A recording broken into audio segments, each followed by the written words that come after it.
Nous passons en moyenne 5 heures par jour devant les écrans selon une étude de Santé publique France qui note une hausse de 50% en 10 ans. De plus, un Français consulte en moyenne 2716 fois par jour son téléphone, ce qui correspond à peu près à 2 fois par minute. Ajouté à ça, on noterait 41% des Français qui se tourneraient vers leur mobile au beau milieu de la nuit.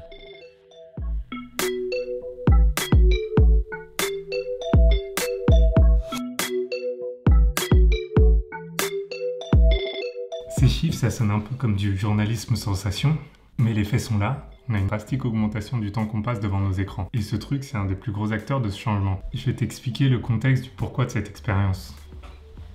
Cette année, j'ai décidé de me relancer sur YouTube, avec une vraie constance cette fois-ci. Et si tu fais un petit tour sur ma chaîne, tu peux carrément voir que ça n'a pas toujours... que ça n'a jamais vraiment été le cas en fait. En fait, en revenant de Nouvelle-Zélande, je me suis dit que j'allais vraiment relancer YouTube de façon plus sérieuse, en faisant une vidéo tous les jeudis. Ce qui change vraiment mes méthodes de travail habituelles en fait. Parce que j'étais vraiment du genre flemmard comme je l'ai dit dans une de mes vidéos. Il y a vraiment des journées où je me mettais en mode procrastine man.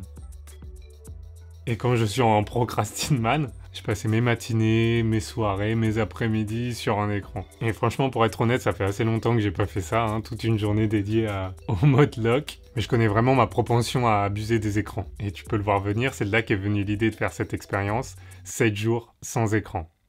Alors oui, aujourd'hui, je peux pas travailler sans écran, parce que je suis vidéaste. J'édite des vidéos, des clips vidéo, je fais des illustrations sur mon iPad Pro. Du coup, on a juste banni tout ce qui était non professionnel. Et oui, j'ai dit on parce que j'ai décidé de faire cette expérience avec Florian. En parlant de Florian... Cette vidéo est sponsorisée par Florian. C'est grâce à elle que vous avez des plans d'un super appart parce que c'est le sien. S'il y a une personne de goût dans cet appart, bah c'est elle. C'est notamment grâce à son soutien que j'ai quitté mon travail d'ingénieur et que je me suis lancé dans le travail de freelance. Elle me soutient même quand je lui fais faire des expériences comme se priver d'écran pendant une semaine. Merci Florian du soutien parce que le travail de freelance s'apparente souvent au niveau de paye d'un père au foyer. Du coup, on s'est mis d'accord pour utiliser les écrans uniquement dans les périodes de travail de Florian. Florian étant institutrice, du coup j'ai calqué mes horaires de travail de 8h30 à 16h30. Et j'ai pu utiliser les écrans uniquement dans un but professionnel pendant ces horaires-là. Donc pas de scrolling sur Instagram, pas le droit à YouTube à part pour poster la vidéo de la semaine dernière du coup, que je t'invite à aller voir bien sûr. Pas de télé et pas de jeux vidéo. Pas de Netflix, pas de... Enfin t'as compris quoi. Tout ce qui est en dehors du travail, ça a été complètement banni. La bêtise du matin. Ça c'est la bêtise du matin. Eh Louis? C'est quoi ça?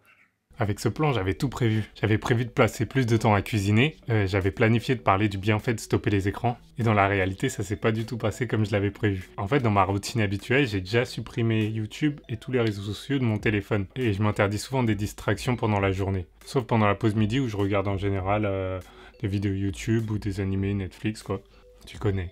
Ce qui fait que les moments dédiés aux écrans sont vraiment des moments de pause. Des moments où je pense plus à travailler sur la prochaine vidéo ou sur la vidéo d'un client. Et ces moments sont pas vraiment excessifs. Enfin, je crois. Tu regardes beaucoup trop les écrans. Ok, d'accord. C'est bon. Est-ce que tu avais des attentes par rapport à cette expérience ou pas du tout? Bah... oui, voir si j'étais accro aux écrans, dépendante quoi. Je pensais que ça allait être difficile et finalement pas tant que ça. Mais bon voilà, du coup c'était aussi parce que je travaillais, que j'étais pas en vacances, qu'il fait beau dehors, qu'on a un chien. Plus dur, bah le soir quand on a envie de se poser, regarder la télé, un petit film, voilà. La télé ça, quoi. La télé et puis si le téléphone, Instagram, dans le lit le soir avant de dormir. J'ai bien aimé quand on discutait le soir du coup plus que quand on fait autre chose, regarder la télé par exemple. C'était cool, on discutait, on a cuisiné ensemble, c'était sympa. Ça va changer quelque chose de ton utilisation des écrans ou pas du tout, tu penses? Je sais pas. Si, on pourrait faire des moments où on regarde pas les écrans et genre on fait un truc et on est concentré dessus. Enfin, je sais pas. Non, c'est de la merde ce que je dis. Dernière question, est-ce que tu conseilles de faire cette expérience ou pas du tout? Moi, je trouve que c'est une expérience cool. C'est intéressant de se rendre compte quand même du temps qu'on passe devant les écrans et voilà, apprendre à faire autre chose aussi des fois. Ouais, elle a beaucoup mieux vécu que moi cette privation. Pour elle, ça a été plus facile apparemment. Je la remercie encore d'avoir accepté de faire cette expérience qui s'apparente plus à de la torture. Si tu penses que je devrais faire plus de vidéos avec elle, je t'invite à le signaler dans les commentaires parce que c'est trop marrant de lui imposer des trucs.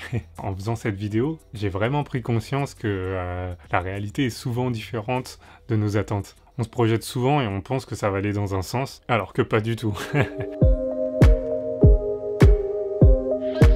partais vraiment sur le fait que j'allais devenir un super-héros du travail et que j'allais incorporer ça dans ma routine. Le fait est qu'après une semaine, j'ai pas eu du tout les résultats que j'attendais. Je pensais que j'allais être plus concentré dans mon travail et ça a été le contraire en fait. En fait, je décrochais jamais vraiment de mes sessions de travail. J'avais vraiment du temps en plus par contre, mais j'ai pas su l'utiliser à bon escient. J'étais toujours dans un entre-deux, entre le fait de faire une chose et penser quand même au fait que j'avais pas le droit d'utiliser un écran, du coup penser au travail, du coup penser à cette vidéo. Et du coup le script pour cette vidéo était un peu au point mort. Et pire, là ça fait 3 jours que j'ai repris les écrans, et pour moi c'est une semaine assez dure de se remettre au boulot. Et le fait de me priver des écrans, ça a complètement bousillé ma routine et mon équilibre que j'avais sur la régulation de mon temps d'écran en fait. Et je pense que ça a vraiment été contre-productif parce qu'avec ce manque d'équilibre, je suis en train de compenser le manque d'écran que j'avais avant. Je pense être allé un peu trop loin dans la privation et j'ai pas vraiment vu d'amélioration dans ma productivité. Et là en reprenant YouTube, j'ai vraiment réussi à donner un angle à cette vidéo. J'ai été inspiré par d'autres créateurs. Ce que j'ai compris avec ma manière de travailler, c'est que j'engrange plein d'idées en consommant plein de contenus différents. Que ce soit de la musique, que ce soit de la vidéo sur Netflix, sur YouTube, que ce soit du jeu vidéo, que ce soit même des balades ou de la cuisine. Tout ça, ça a nourri en quelque sorte ma créativité pour me permettre de remettre tout ça en forme, en vidéo, en illustration et même en musique des fois. En fait, je suis juste un espèce de filtre qui combine toutes les idées ensemble et qui le reformule dans un autre média. Et couper les écrans a vraiment été comme si on fermait une vanne dans mes robinets d'inspiration en fait. Je néglige pas le fait que le temps d'écran reste quelque chose de problématique pour beaucoup d'entre nous. Et j'ai discuté avec des créateurs qui disaient que c'était quand même un frein à leur productivité. C'est vraiment des gouffres à temps et j'ai même pas parlé de la dopamine que génèrent les notifications dans notre cerveau. Et c'est pour ça que même avant d'avoir eu l'idée de lancer cette expérience, j'avais déjà instauré des règles qui me servent de garde-fou contre les écrans en fait. Ces 3 règles sont la suppression de YouTube et des réseaux sociaux sur mon téléphone. J'ai une vidéo qui parle de la suppression d'Instagram sur mon téléphone que tu peux aller voir là. Limitation de l'écran avant de dormir. Parce que j'ai remarqué que si j'avais mon téléphone avant de dormir, j'avais vraiment tendance à regarder Instagram, à regarder YouTube, à regarder plein de choses. Et limiter mon accès à mon téléphone le soir, ça me permet de vraiment m'endormir plus facilement. Et de me réveiller plus tôt du coup. Éloigner mon téléphone pendant mes sessions de travail. C'est vraiment le fait de ne pas être interrompu dans ces sessions de travail où j'essaie vraiment de me concentrer que sur ma tâche et pas m'éparpiller. Je pense que ces 3 règles peuvent vraiment être bénéfiques pour diminuer son temps d'écran sans avoir l'impression de se priver beaucoup. En tout cas, pour moi, c'est le cas. Parce que vraiment, ce que j'ai remarqué avec cette expérience, c'est qu'aller trop loin, c'est le meilleur moyen pour revenir à une utilisation encore plus forte qu'avant. NANI ? Voilà, j'espère que cette vidéo t'a plu. Je me suis vraiment éclaté à faire cette vidéo. Pour moi, c'est un format un peu différent. Je sais pas si pour toi ça change beaucoup, mais introduire comme ça Floriane dans une expérience, c'est vraiment cool. Encore merci à elle d'avoir accepté de faire cette torture un peu. Je fais plein d'expériences comme ça. J'avais fait une expérience des douches froides, une expérience de me lever à 5 h du matin pendant 1 mois. Et je crois que c'est vraiment la première expérience que j'ai pas trouvé du tout bénéfique. mais je trouve que c'est quand même intéressant de débriefer tout ça en vidéo. Je sors des vidéos tous les jeudis. Si t'as aimé cette vidéo, je t'invite à la liker. Si t'as adoré, je t'invite à t'abonner. Voilà, n'hésite pas à me faire des retours. Si tu veux que Floriane revienne dans des expériences, dis-le moi en commentaire.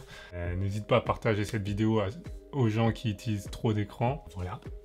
Passe une bonne journée. Peace.